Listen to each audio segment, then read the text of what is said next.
David Marcuccilli visited Victory Lane once last season. He is at his second event of the season. It is the practice here at Land of Legends Raceway on the 15th. How we been? How's everybody? Doing pretty good. You know, just came here just to kind of scuff in some new tires. That's pretty much the only reason why we're here, because it's spec-headed 358, so they don't ever race them here. So right. We're just here for that because I got a lot of new tires that I want to. So that way, when we go to Fulton next week for their practice, we're not just there scuffing in tires. Gotcha. How many sets? How many tires do we want to scuff ideally?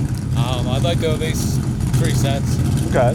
And scuffing, what he means is he's got brand new tires that haven't been on the racetrack. So some people grind them, some don't beforehand. You obviously ground these. Yeah, I ground them, and they're sipes and stuff like that. They're prepped and ready to go. It's just they need like a little bit of a heat cycle to them to make them so they work good. Because I think you ask a lot of people that have gone out with on brand new tires. They usually don't fire well, and they take a long time before they start coming in. The only thing that fires good are 400s when they're new.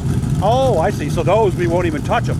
Well, I mean, from my experience, you can talk to somebody different. They might have a different story about it, but from my experience, they always seem to fire good. It's just something about these 300s that they need a heat cycle in them before they start working good. And I don't want to go over your guys' head. 300 is a softer tire. 400 is a harder tire.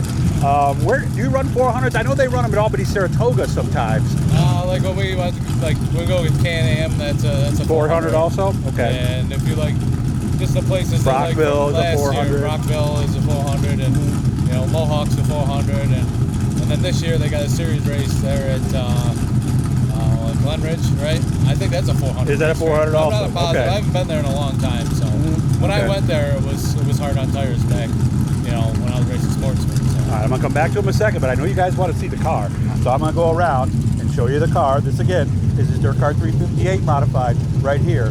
So this is not the car, by the way. If you saw some pictures last week, this was not the car that had the damage from Outlaw. No, I took the old car there, and I don't know. I should have just stayed home. I should know better. I'm not mad at Speedway or anything like that for the track conditions. I take full blame for going there, but I'm a racer, and hey, you want to get out. Sometimes we make questionable decisions. So. Well, you're a race car driver, first of all, so obviously that is a questionable financial situation right there. Nothing about it is smart. Yeah, and we joke because it's too serious. Other than the people that sell the parts, they're the only people that are smart. That's true. What is our plan this year?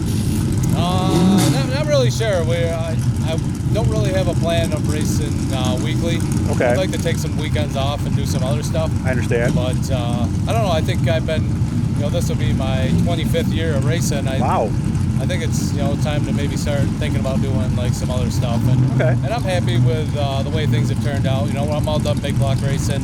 I appreciate Mike and everything he did for me for being able to race that, but it just wasn't fun anymore, and I'm just doing this for the fun of it. So and I only race that maybe like once or twice a month, and you can't be competitive racing a big block car once. You gotta race it, Yeah, you can't just go. Yeah, and that's what I was doing. I could qualify good. We weren't very good in a lot of the races. So now we're just gonna focus on 358 racing. Okay.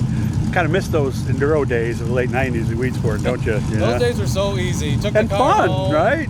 Never took the tires off. Yeah, the only time you took a tire off is when it was flat. I don't think you ever cleaned the air cleaner. You never did anything. And those races were pretty clean for the most part, that? Yeah, it wasn't really like a smash them up. No, it wasn't. Like people want to see, but it was like street stock racing, just with no cautions. It was. So I missed some of those days. It was a lot of fun back then, and stuff like that. And then now it's just so damn expensive that it can suck some of the fun out of it. Yeah, and David actually lapped me way back in the day in 1999 over there in one of those enduros. But I did get 7th place, so always reminding everybody out that I'm getting old.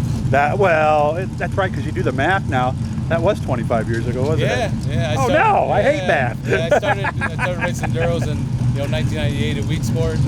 It's been a drug. I don't want to say it's been an addiction ever since. It has. It really is. There's something about that feeling of you hit that switch, and when you start passing cars, there's no feeling better. There's something about it. It's had me hooked on it ever since then, and it's tough walking away from it. Good to see you. I hope you have a good practice tonight. Good luck next weekend. Thank you. So you'll see him at Fulton next week for their big weekend season opener. Practice. Oh, that's right. 2 weeks. Sorry, 29th is the.